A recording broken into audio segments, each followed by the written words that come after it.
My name is Mary, and I never thought my life would turn out like this. I grew up in what I thought was a normal family, at least. It was normal to us. My dad was always busy with his window frame business, and my mom took care of the house. We weren't rich, but we were doing okay. Dad didn't talk much about work at home. He'd come in late, give Mom a quick kiss, and ask me how school was, and that was it. I didn't mind, though I was happy in my own little world. I remember the day everything changed. I was 23, just out of college, and unsure about what to do with my life. I overheard Dad on the phone, and he sounded tense. "No, absolutely not. I won't let you take over my company. I've worked too hard for this," he said. I shouldn't have listened in, but I couldn't help it. My stomach turned as I realized Dad's company was in trouble. Why hadn't he said anything? That night at dinner, I watched him closely. He seemed normal, joking with Mom about her overcooked pot roast, but I noticed the worry lines around his eyes and how his smile didn't quite reach them. I knew I had to do something, but I had no idea what to do. I didn't know the first thing about business, but I couldn't just sit by and watch our family's livelihood fall apart. The next day, I did some digging. It wasn't hard to find out who was trying to take over Dad's company, a big-time businessman named Scott Peterson. His office was close to our house. When I showed up and asked to see Mr. Peterson, the receptionist looked at me like I was out of my mind. "Do you have an appointment?" she asked, raising an eyebrow. "No, but it's important. Please, just 15 minutes, I begged. She must have felt sorry for me because after a quick phone call, she waved me towards the elevator. "Top floor," she said. The ride-up felt like it took forever. When the doors opened, I found myself face to face with Scott Peterson. He was older than I expected, with silver hair and sharp eyes. "Well, well," he said, looking me up and down. "What do we have here?" I swallowed hard. "Mr. Peterson, I'm Mary Jason. I'm here about my father's company, Jason Windows." His eyebrows shot up. "Jason's daughter? This is unexpected. Come in, let's talk." I followed him into his office, trying not to be distracted by the view. He settled behind his huge desk and motioned for me to sit. "So, Miss Jason, what can I do for you?" I took a deep breath. "Please don't take over my father's company. It means everything to him. There must be another way." Peterson leaned back, studying me. "Interesting," he said. "I have a deal for you, Miss Jason," Peterson said. "I'll leave your father's company alone if you agree to marry my son." I stared at him, thinking I must have heard him wrong. "Excuse me?" "You heard me. Marry my son and help him mature a bit. Do that, and your father's company is safe." I left Peterson's office in a daze. Marry his son? Was he crazy? But the more I thought about it, the more I realized I didn't have many options. It was either this or watch my father's life's work fall apart. The next day, I found myself back in that intimidating office. Peterson was waiting with a smug smile on his face. "So, Miss Jason, have you made your decision?" I took a deep breath. "Yes, I'll do it. I'll marry your son." Peterson clapped his hands together. "Excellent. Let me introduce you to, shall we?" Before I knew it, I was being led into another room, and there he was, Peterson's son. I had expected some stiff businessmen, but the man who stood up to greet me was nothing like that. He was tall, with messy dark hair and a crooked smile. "Hey," he said, extending his hand. "I'm Adam. You must be Mary." I shook his hand, trying not to show my surprise. "Yeah, that's me." Adam's father cleared his throat. "I'll leave you two to get acquainted." As soon as the door closed behind him, Adam's relaxed attitude changed. He ran a hand through his hair, looking uncomfortable. "Look, I'm sorry about this. My dad, he's got some pretty old-fashioned ideas." I shrugged, trying to act like it was no big deal. "It's fine. We're both adults, right? We can handle this." Adam laughed, but it sounded forced. "Yeah, sure. Just a casual arranged marriage. No big deal." We spent the next hour talking, and I hate to admit it, but Adam was actually kind of interesting. He was smart and funny, even though he seemed a bit irresponsible. I could see why his father wanted him to grow up. Over the next few weeks, Adam and I started seeing each other, if you could call it dating. We went out to dinners, movies, the usual stuff. But there was always this awkwardness between us. We both knew this wasn't real, no matter how much we tried to pretend. And so, 5 months after that fateful meeting in Peterson's office, I found myself walking down the aisle. My dad looked so proud, so happy. He had no idea about the deal I'd made to save his company as I said my vows. I looked into Adam's eyes. There wasn't any real love there, but there was friendship, and maybe that could be enough. The reception was a blur of congratulations and champagne. At one point, Adam's mother, Linda, cornered me with a tight smile. "Welcome to the family, dear," she said, her voice full of fake sweetness. "I do hope you'll make Adam happy." I forced a smile. "I'll certainly try, Mrs. Peterson." As we left for our honeymoon, I caught a glimpse of my father-in-law. He was beaming, clearly pleased with himself. A wave of anger flashed through me. This was all just a game to him. The first few years of our marriage were interesting, to say the least. Adam and I settled into a routine. We lived in a nice house, thanks to his father's money, but it felt more like we were roommates than husband and wife. I tried my best to be a good influence on Adam, and slowly, I saw changes in him. He started spending less time with his party-loving friends and more time at the office with his father. I could see the pride in his father's eyes when Adam began showing real interest in the business. It made me feel like maybe this whole arrangement wasn't for nothing. Adam's mother, on the other hand, was a different story. She never said anything directly, but I could feel her disapproval. She'd purse her lips when I spoke, or give backhanded compliments like, "Oh, Mary, that dress is interesting. So brave of you to wear something like that." I'd grit my teeth and smile. "Thank you, Mrs. Peterson." Despite the challenges, I held on to hope. Maybe, just maybe, Adam and I could grow to love each other. Maybe having kids would change things. But life had other plans. It was a crisp fall day when we got the news. Adam and I sat in the doctor's office, the silence heavy between us. "I'm sorry," the doctor said gently, "but the tests show that you, Mr. Peterson, are unable to father children."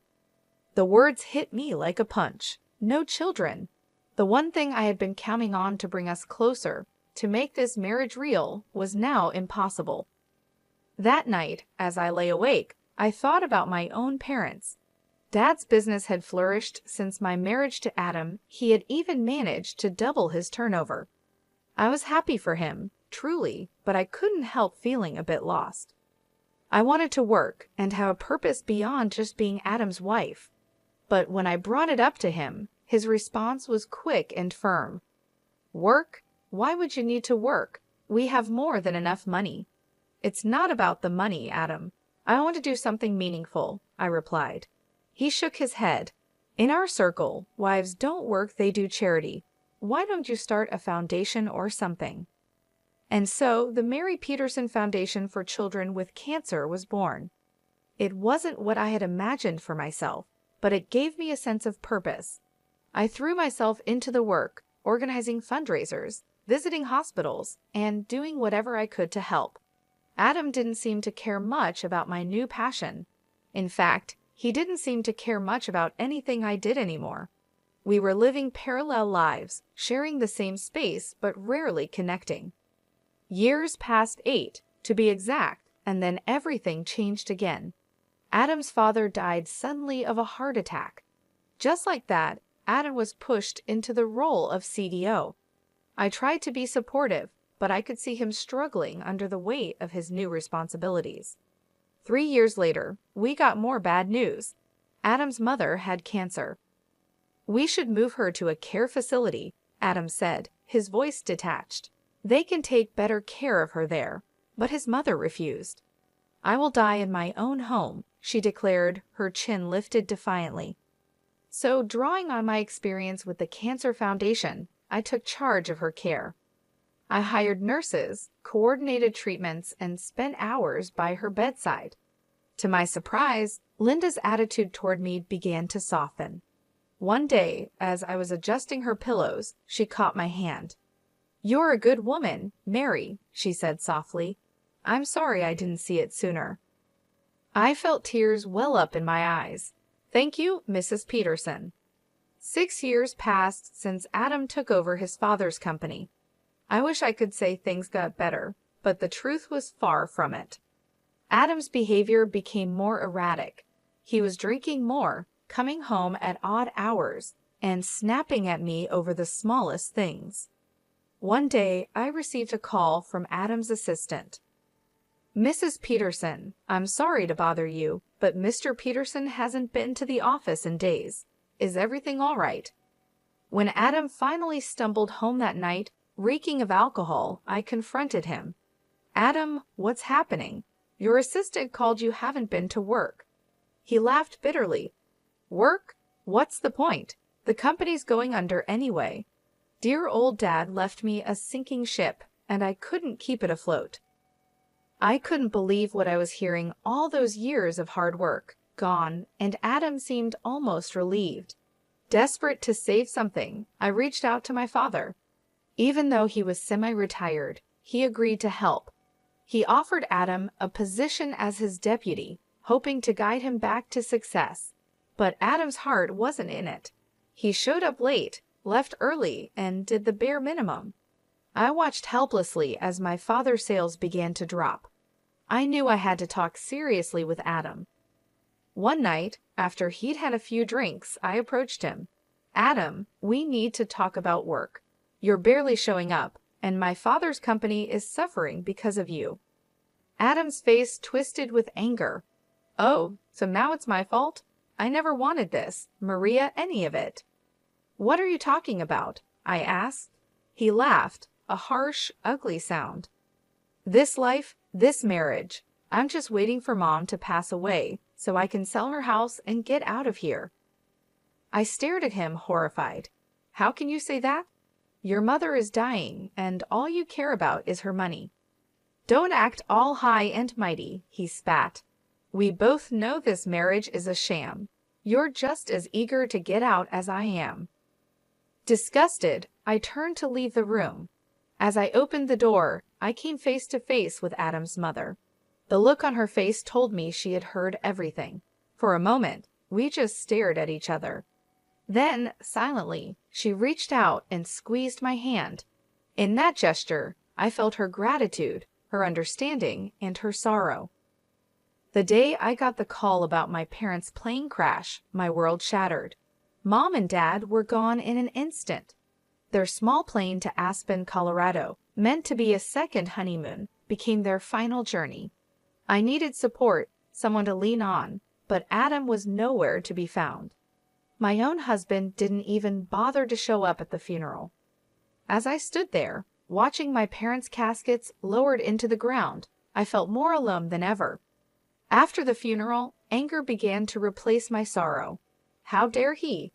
How could he abandon me when I needed him most? Fueled by this new fury, I marched into Dad's company, our company now, I supposed.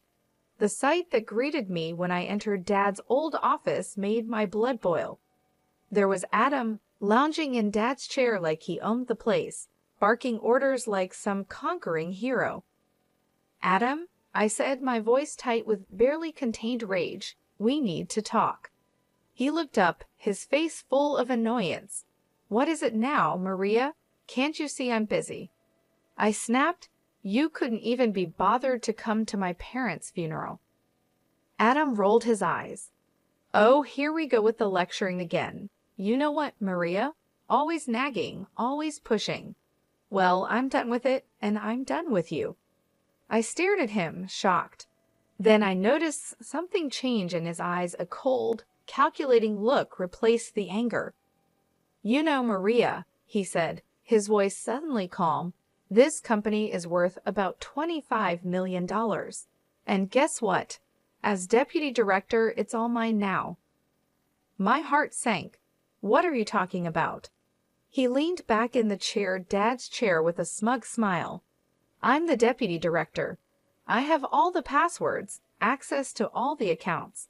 I'm in charge now, and there's nothing you can do about it. You can't do this, I said, my voice shaking. You've already ruined your father's company. I won't let you do the same to my father's legacy. Adam laughed, a cold, harsh sound. Oh, I'm not going to run it. I'm going to sell it piece by piece, and then I'm going to live like a king. Before I could stop him, he turned to the computer. I watched in horror as he transferred a large sum from the company account to his personal one. There, he said, turning back to me, that should keep me comfortable for a while. Then, as if this whole thing was just a minor inconvenience, he reached into his desk drawer and pulled out a stack of papers. He tossed them at me casually. Oh, and here divorce papers. I think it's time we ended this farce, don't you?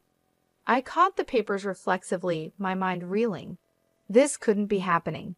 It was too much, too fast. My parents dead, my marriage over, my father's company being stolen right in front of me. I left the office in a daze, clutching the divorce papers in my hand. But as I walked, something inside me shifted. I had spent years bending to Adam's will, to his father's manipulations. No more. It was time to fight back. With renewed determination, I headed straight to my father's lawyer's office. Mr. James had been Dad's friend and confidant for years. If anyone could help me, it would be him. Mary, Mr. James said, rising to greet me as I entered his office. I'm so sorry about your parents. How are you holding up? I collapsed into the chair across from him, the events of the day spilling out in a rush. Mr. James listened patiently, his expression growing grimmer by the minute. When I finished, Mr. James leaned back in his chair with a small smile. Mary, I think it's time I shared something with you. Your father made some changes to his will just before the accident. As he read the will, I felt a weight lift off my shoulders. The company, it was mine, all mine. Dad had left it to me, not Adam, but there was more. Mr. James looked up from the papers, his eyes twinkling. There's something else you should know. Your father dismissed Adam 1 week before his death, fired him outright. I couldn't help it. I laughed, a real, genuine laugh for the first time in what felt like forever. So all those orders Adam was giving were completely meaningless. Mr. James nodded. Then he pulled out an envelope. There's one more thing, a letter from your father. With shaking hands, I opened it. Dad's familiar handwriting blurred as tears filled my eyes. My dearest Mary, it began, if you're reading this, it means I'm gone. I'm sorry for leaving you like this, but I hope I've left you with the tools to build the life you deserve. The company is yours now, and Maria, it's time to let go of Adam. You've given enough of yourself to that marriage. It's time to live for you. I love you, sweetheart. Make me proud. I looked up at Mr. James, wiping my eyes. Do you have a pen? Without a word, he handed me one.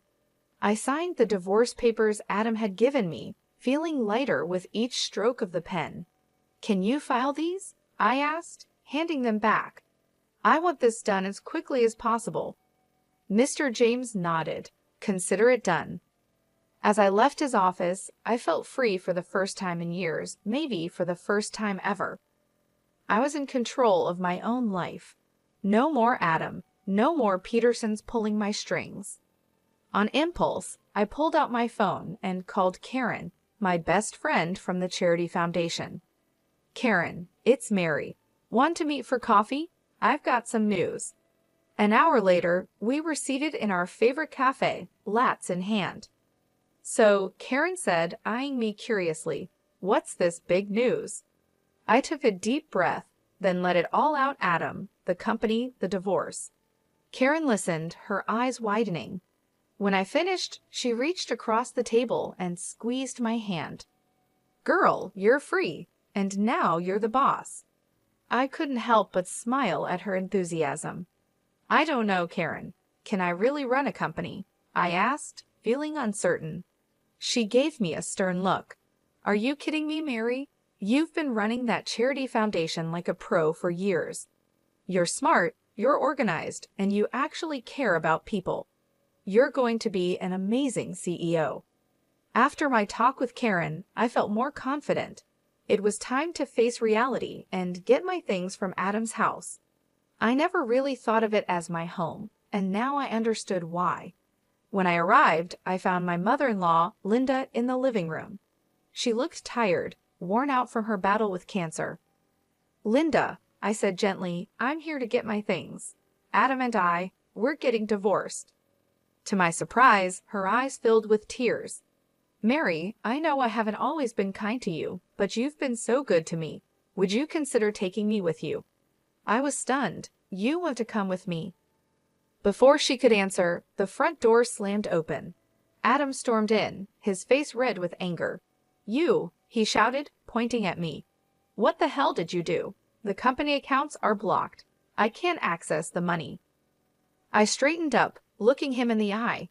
"That money isn't yours, Adam. It never was. And by the way, my father fired you 3 weeks ago. You have no claim to the company. I've already told security not to let you into the building." Adam's mouth opened and closed like a fish out of water. Then he noticed his mother packing the suitcase. "Mom, what are you doing?" Linda looked at her son, her expression a mix of sadness and determination.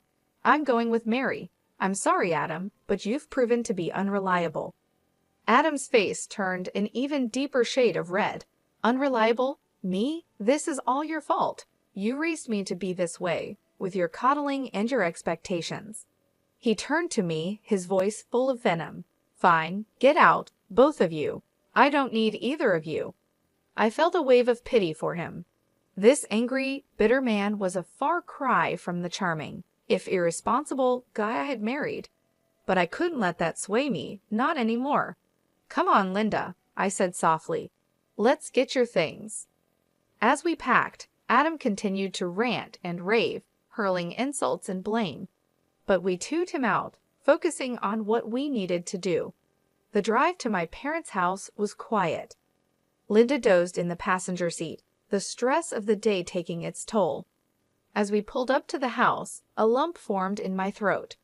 It felt strange coming here without Mom and Dad. "We're here," I whispered.